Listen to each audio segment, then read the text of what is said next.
Welcome back to Deema cooking blogs. ಇವತ್ತು crispy corn ಮಾಡೋದು ನೋಡೋಣ. ತುಂಬ ಚೆನ್ನಾಗಿರುತ್ತೆ, ಕ್ರಿಸ್ಪಿಯಾಗಿ ಒಳಗಡೆ ಸ್ವೀಟಾಗಿ ತುಂಬ ರುಚಿಯಾಗಿರುತ್ತೆ.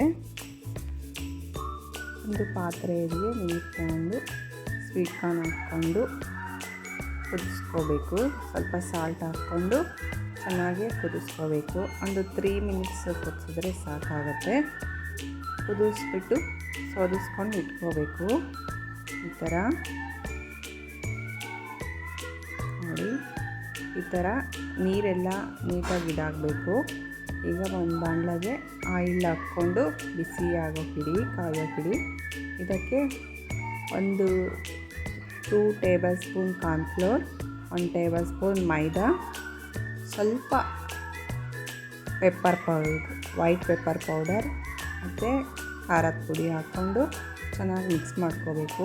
ಸಾಲ್ಟ್ ಏನು ಹಾಕ್ತಾಯಿಲ್ಲ, ನಾನು ಬೇಯಿಸುವಾಗ ಸಾಲ್ಟ್ ಹಾಕಿದ್ದೆ, ಹಾಗಾಗಿ ಸಾಲ್ಟ್ ಹಾಕ್ತಾಯಿಲ್ಲ.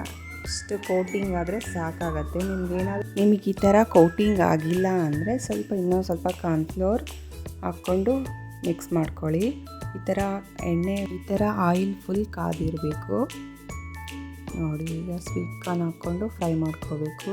ಜಾಸ್ತಿ ಗೋಲ್ಡಿಶ್ ಬೇಡ, ಲೈಟಾಗಿ ಗೋಲ್ಡಿಶ್ ಬರಲಿ, ಮತ್ತು ಸೀದೋಗೋ ಥರ ಆಗುತ್ತೆ. ಇಷ್ಟು ಬಂದರೆ ಸಾಕಾಗತ್ತೆ. ಇದೇ ಥರನ ಮಿಕ್ಕಿರೋ ಸ್ವೀಟ್ ಕಾರ್ನ್ಸ್ ಎಲ್ಲ ಫ್ರೈ ಮಾಡಿಕೊಂಡು ಬೌಲ್ಗೆ ಎತ್ತಿಟ್ಕೊಂಡು ಪಕ್ಕಕ್ಕೆ ಇಟ್ಕೊಳ್ಳಿ. ನೋಡಿ, ಈಗ ಆಗಿದೆ. ಎಷ್ಟು ಕ್ರಿಸ್ಪಿಯಾಗಿ ಬಂದಿದೆ ಅಂದರೆ ಅಷ್ಟು ಕ್ರಿಸ್ಪಿಯಾಗಿ. ಅರ್ಧ ಟೀ ಸ್ಪೂನ್ ಚಾಟ್ ಮಸಾಲ, ಅರ್ಧ ಟೀ ಸ್ಪೂನ್ ಖಾರದ ಪುಡಿ, ಸ್ವಲ್ಪ ಸಾಲ್ಟ್ ಹಾಕ್ಕೊಂಡು ಚೆನ್ನಾಗೇ ಮಿಕ್ಸ್ ಮಾಡಬೇಕು. ಈ ಥರ ಮಿಕ್ಸ್ ಮಾಡಿ ಒಂದು ಬೌಲಿಗೆ ತಗೋಬೇಕು. ತುಂಬ ರುಚಿಯಾಗಿರುತ್ತೆ. ದೊಡ್ಡವರೇ ಖಾಲಿ ಮಾಡ್ತಾರೆ, ಮಕ್ಕಳಂತೂ ಹೇಳೋದೇ ಬೇಡ ಬಿಡಿ. ತುಂಬ ರುಚಿಯಾಗಿರುತ್ತೆ, ಅಷ್ಟು ಇಷ್ಟಪಟ್ಟು ತಿಂತಾರೆ. ಹೇಗೆ ಬಂದಿದೆ ಅಂತ ಟ್ರೈ ಮಾಡಿ ಹೇಳಿ, ಕಮೆಂಟ್ ಮಾಡಿ, ಲೈಕ್ ಮಾಡಿ, ಶೇರ್ ಮಾಡಿ, ಸಬ್ಸ್ಕ್ರೈಬ್ ಮಾಡಿ. Thank you.